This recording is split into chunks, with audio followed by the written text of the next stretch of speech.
Take me by the hand, show me the way I can go. Take me by the hand, show me the way. Bonjour, aujourd'hui nous avons le plaisir de recevoir Christian Desautels, qui est propriétaire de Coriolis Aventure. Merci. Bonjour Christian. Salut Constantin. Comment vas-tu? Ça va bien toi-même? Ben, écoute, ça va très bien. Bienvenue à l'émission. Merci. Alors Christian, est-ce que tu peux nous parler un peu de ton parcours? Assurément, écoute, mon parcours a commencé probablement avec mes parents, qui étaient des passionnés de camping. Ok. J'ai fait le tour des parcs nationaux à travers le Canada. J'ai toujours été dans la nature, dans l'environnement, dans les activités de plein air.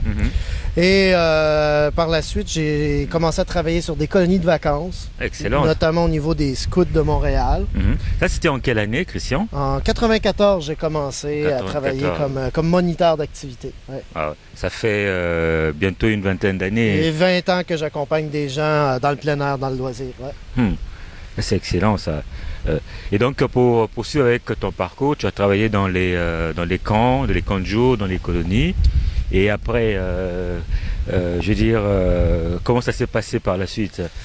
C'est une passion qui a été grandissante. Je cherchais une façon de devenir, et tu comprendras quand on en parlera plus tard, un petit peu la façon dont je vois les choses et pourquoi je suis entrepreneur aujourd'hui. La façon de répondre à ma passion, c'était d'étudier un petit peu dans un domaine qui me permettait de devenir dirigeant de base de plein air, de colonies de vacances. Ça a été le premier déclic au niveau un peu de l'entrepreneuriat, du désir de diriger les choses. Ok, excellent. Excellent. Mais excellent. Alors, est-ce que cette passion-là, comment dirais-je, dans ton adolescence, je suppose, est-ce que tu l'as liée avec tes études en même temps? À vrai dire, j'ai fait comme beaucoup de jeunes hommes québécois. J'ai étudié en sciences humaines au Collège de Rosemont. Okay. J'ai fait à peu près tous les profils possibles en sciences humaines. Je me suis cherché longtemps. Et un jour, j'ai décidé que je m'expatriais à Bécomo sur la Côte-Nord, loin de mes ports d'attache, de ma famille. À Bécomo? Ouais. C'est loin ça. Et je suis allé étudier là, dans ce qu'on appelle la technique en aménagement synégétique et halieutique. Ça consiste en quoi? Parce que la question vient toujours. En fait, la synégétique, c'est l'art de la chasse et l'halieutique est l'art de la pêche. C'est une technique dans l'aménagement de la pourvoirie, de la gestion des ressources fauniques, floristiques, dans le but d'en faire une exploitation durable. Et c'était à l'époque ce qui existait de plus près de ce que je voulais faire, parce qu'il n'y avait pas de formation clairement appropriée à la gestion du plein air comme tel ou comme guide d'aventure. Il se faisait des choses en loisir, mais rien sur la gestion d'infrastructures de plein air de façon plus spécifique. Alors c'est pour ça. Je suis allé étudier 3 ans à Bécomo. 3 ans. Ouais. Mais qu'est-ce que tu as tiré de cette expérience-là? Être loin des parents, loin de Montréal, aller à Bécomo, loin de Montréal, enfin bref, mais qu'as-tu tiré de tout cela? Probablement accomplir la débrouillardise, l'autonomie, quoique j'avais déjà un peu goûté de par le fait que chez nous on était 6 enfants un bout de temps, alors on devait être autonome et s'entraider. Je suis déménagé là-bas avec ma conjointe de l'époque, on est allé étudier ensemble dans le même domaine, donc il y a eu déjà aussi fondation un petit peu d'un nid conjugal, on le dira comme ça, donc du début de la vie d'adulte en même temps que des études spécifiques à notre passion. C'est excellent ça, c'est excellent. Donc après Bécomo, tu décides de revenir à Montréal. Exact. Et je suis accueilli sur la colonie de vacances où j'ai fait mes premières armes. Et rapidement, je deviens chef de camp, puis directeur de l'animation, puis directeur d'une base, puis de 2 bases de plein air. Wow. Alors voilà, ça a été fulgurant comme ascension. Exactement. Et donc, après ces fonctions de direction, là, on est en quelle année à ce moment-là?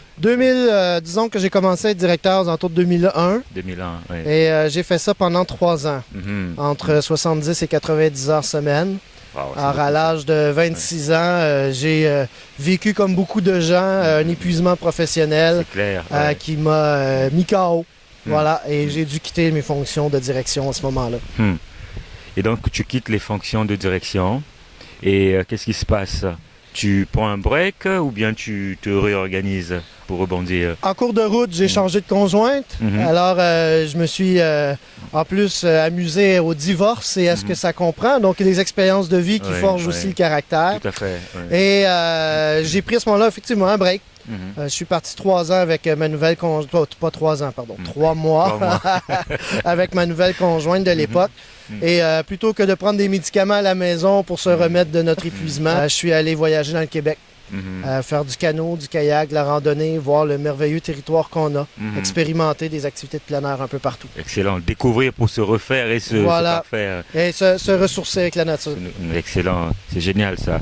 Alors, donc, mais d'où est parti ce lien-là? Parce que chaque fois que tu pars, il y a le mot nature qui revient, environnement, nature. Mais cette alchimie-là de Christian avec la nature, ça part d'où? Camping, comme je te disais, on a fait le tour des parcs nationaux, on aimait faire la randonnée pédestre. Tout jeune, j'étais passionné par les livres d'animaux. Dès que je pouvais en prendre un à la bibliothèque, je me souviens, à l'âge déjà, j'avais un attrait particulier pour ça. Et puis, il suffit de regarder la rivière, les arbres, il n'y a rien de plus ressourçant pour moi que l'aspect nature. C'est clair. On est à l'abri de la pollution.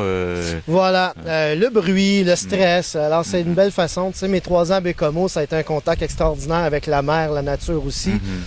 J'ai travaillé beaucoup dehors. Fait que c'est resté, ça doit être inscrit dans mes gènes, quoi. C'est excellent, ça. C'est vraiment très, très, très bien. Une fois les 3 mois écoulés, oui, tu reviens encore à Montréal. Exact. OK. Et là, qu'est-ce qui se passe, finalement? On est tous les deux sur le chômage, pas beaucoup d'argent, et on se dit qu'est-ce qu'on fait maintenant? Alors on se met à fouiller et on tombe sur un programme de soutien aux travailleurs autonomes. Et on décide de se lancer en affaires. Le programme de soutien aux travailleurs autonomes, c'est le programme du SAGE. Exact. C'est bien exact, cela. Oui. OK. Et donc tu décides de te lancer en affaires. Et voilà. Dans la nature toujours ou bien... Au départ, c'est pas aussi clair que ça. Je connais un réseau de groupes jeunesse, des gens que j'ai connus entre autres comme directeur de base de plein air. J'ai aussi œuvré par-ci par-là comme directeur d'un centre d'escalade pendant peut-être une période de 6-8 mois où on a fait toutes sortes de petites job-ins comme on dit. Oui. Et puis, j'essaie de trouver une façon de rendre accessible des activités de plein air, des activités d'aventure à des groupes jeunesse qui souvent n'ont pas le budget pour faire affaire avec les gros producteurs qui existent. Exactement. Et là est un peu la clé du départ de notre entreprise. Faire des affaires au niveau du monde scolaire. Les écoles ont de budgets de plus en plus restreints en parascolaire, veulent moins payer pour des transports d'autobus. Alors, on développe des produits pour se déplacer dans les classes, directement dans les écoles, et initier les plus jeunes au plein air, puis aux activités de tourisme, écotourisme. Mais pourquoi avoir cherché cette niche-là, la niche des jeunes? Tu aurais pu, par exemple, aller chercher une autre, peut-être plus lucrative, par exemple des personnes âgées, etc. Mais pourquoi les jeunes? Est-ce que c'est parce que c'est l'avenir? Il y a le fait que c'est l'avenir. Il y a aussi le fait que sur les bases de plein air où j'ai travaillé, dans les organisations où j'ai travaillé, on a toujours été dans des organismes sans but lucratif, souvent de charité, orientés sur le soutien aux jeunes. Et un des programmes qu'on a mis en place à l'époque s'adressait aux jeunes de centre jeunesse référés par les CLSC, des jeunes qui avaient de la difficulté dans leur milieu familial. Et ça, c'est venu me chercher plus particulièrement de voir que je me souviens d'un en particulier un jour qui m'avait dit, on était ici dans les Laurentides à peu près 1 heure de Montréal, et dans sa vie il n'avait jamais traversé, restait sur l'île de Montréal, il n'avait jamais traversé un pont, et il m'a demandé est-ce qu'on est encore au Canada? Et là, je me suis dit, de par le loisir et le plein air, on peut aller apporter beaucoup de choses à ces jeunes-là qui souvent sont limités de par leur environnement, de par la pauvreté, par toutes sortes de raisons sociales aussi, économiques. Fait que la jeunesse venait me chercher à ce niveau-là. Et c'est une expertise que j'avais d'encadrer des groupes jeunesse plus spécifiquement dans les activités de loisirs puis de plein air. Est-ce qu'au fond, ça ne fait pas aussi partie de tes valeurs, j'allais dire, aider passe-moi l'expression un peu religieuse, mais son prochain... C'est drôle que tu me dises ça en posant la question. Dans ma tête, ça disait, mais oui, Constantin, j'ai été élevé dans une bonne vieille famille catholique chrétienne du Québec, très traditionnelle. Donc, effectivement, il y a des valeurs qui viennent de là, inévitablement. Puis mon parcours a toujours été teinté de ça. Comment on peut être significatif dans sa société, dans sa communauté, aider les autres. Parfois, ça m'a joué des tours comme entrepreneur dans des entreprises plutôt privées à but lucratif, mais j'ai toujours été dans cette philosophie-là d'aide aux autres. Ouais. Et tu l'assumes bien, ça. Ah, tout à fait. Ça fait partie de moi. La nature, l'aide aux autres, l'environnement, t'as pas mal les fondements du personnage. C'est très bien, ça. C'est très bien. Et donc, Coriolis Adventure voit le jour. Oui, en 2006. En 2006. Voilà. Et est-ce que tu peux nous parler un peu de tes débuts? Comment ça a été? Au début, on s'est retrouvés, c'est une entreprise que j'ai démarré avec ma conjointe, et on s'est retrouvés à faire 7 à 8 semaines d'expédition l'été. Donc, on partait avec des groupes jeunesse, des 12 ans en montant en général, canot camping, kayak, escalade, randonnée, cyclotourisme. Il y a une année, même, on a couché au-delà de 100 jours en tente et en extérieur. 100 jours. Sur 365, c'est 1 sur 4 et moins un peu. Et l'hiver, on s'est retrouvé beaucoup à sous-traiter des tours opérateurs qui recevaient des groupes de Français. Donc, on a été joué dehors pendant tout près de 4 ans. Ça a été notre métier, presque à temps plein. Wow. Et on a développé parallèlement à ça, parce que ça demande du saisonnier. Le printemps et l'automne sont des périodes mortes. C'est pas facile vivre du loisir et du plein air au Québec, c'est pas simple. Alors, on a développé, de par nos compétences en premiers soins, on est devenu partenaire de formation de la Croix-Rouge canadienne. Wow. Et on a développé une expertise dans la formation du secourisme. Encore une fois pour des groupes jeunesse, mais de plus en plus aussi pour des groupes corporatifs, des entreprises, du grand public. Et c'est ce qui nous a permis d'opérer sur 4 saisons. Ça, c'est excellent.